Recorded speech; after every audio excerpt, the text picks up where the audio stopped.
Change your heart, change your life, change the planet.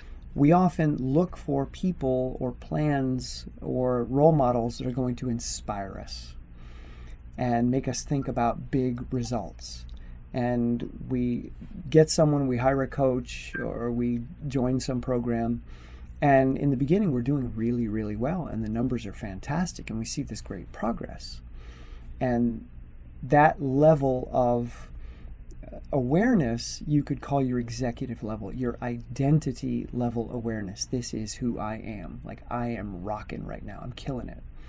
Meanwhile, the systems in your body, the different organs and tissues and structures, the ones doing the work, the ones that have to handle the stress that you're putting them under and then adapt and grow, if they're not happy with the workload you're putting them under, even though the results you're seeing right now are super positive, it's only a matter of time before the bubble bursts and you get injured or something breaks mentally or physically, and then you stop and it's over. And the executive management's like, what happened? We were doing so well. This was perfect. This came out of nowhere. It didn't come out of nowhere. It came out of a different level of function. See, the executive in business and the executive in us, the part of us that manages identity, our chief identity officer, it doesn't want to get involved in the nitty-gritty of what's going on in me as a physical organism. In fact, the brain is built so that it doesn't have access to what's going on within our bodies, which is why we have to go to doctors and why we have to get scans to find out. My leg hurts. I don't know why my leg hurts. So I go to a doctor who's an expert in legs, and they've got a machine, and they put me through the machine, and then they try to interpret what's happening in my body. So we are built in a way where the executive management team has very little, if any, understanding directly of what's going on down at ground level, where the business is being done and where the growth or adaptation is taking place or not taking place. So one of the things that I do when I work with people is to bring them down to that ground level. Now, they're not going to fully understand what's going on inside their body, but I want them to attune to how they feel. I want them to pay attention to their feelings. And I don't want them to get carried away with the numbers. I don't want them to do too much too soon because it feels too good. People start a program and they run away with it like, wow, I've never felt better, and then crash.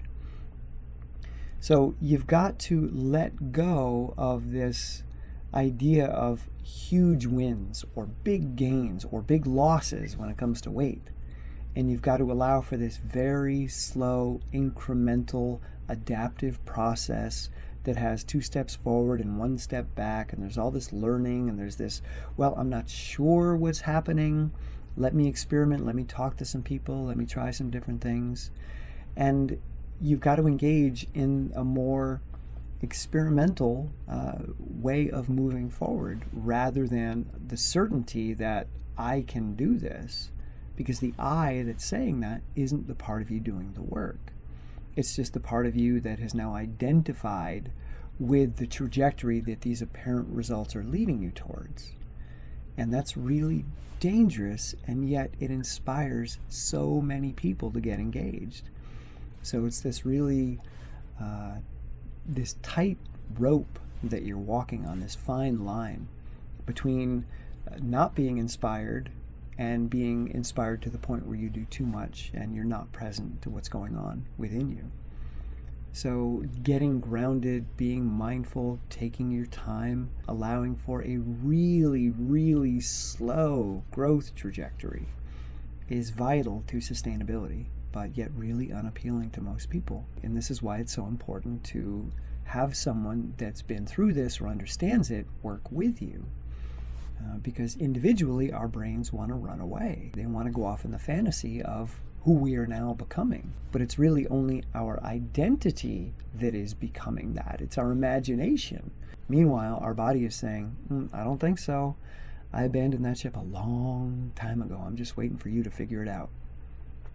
So this is the challenge that I have working with people, is to kind of calm them down. You don't want to take away all their inspiration. You want people to be somewhat inspired, somewhat motivated, but at the same time, motivated to work with the physical being that they are, and not simply live in this abstract identity space. The executive management team that they're in their penthouse and they don't even know what it's like on the ground anymore because they fly to work in a helicopter. So we've got to avoid being a helicopter parent to ourselves.